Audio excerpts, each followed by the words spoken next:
right, we're doing a little bit more middle school math, multiplying of decimals. So this is probably one of the harder concepts that I think people do have a struggle with. Obviously with calculators, this is not that big of a deal, but when you're starting off and you have to do this by hand, it's important you understand where you're going with this. So where the decimal goes, you look at the first number. So we have a first number, it has 3 digits after it. So I'm gonna put a little 3 over here on this side. Here, there's only 1 digit after the decimal, so I'm gonna put a 1 right here. Now 3 and 1 we're going to add together, and we're going to have a total of 4. We're going to hold on to that for later, and we're going to go ahead and multiply our numbers just as we would normally. So we're going to go ahead and do 4 times 3, which is 12. We're going to carry that 1 up here. 3 times 2 is 6, plus that 1 is 7.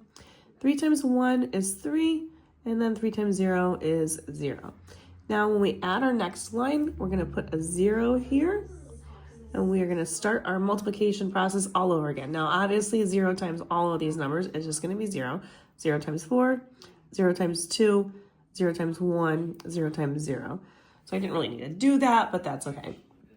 Now we're just going to add down 2 plus 0 is 2, 7 and 0, 3 and 0, and then we have all these zeros here.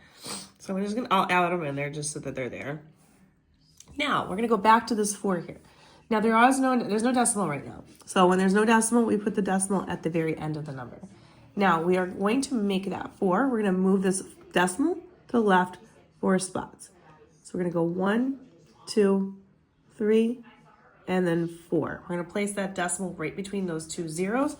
So that means that my number, when I finalize this, is going to be 0.0372. And that is how we do decimal multiplication. If you want more questions like these, you can find them on my Instagram, YouTube, and TikTok at YouWantAlgebra.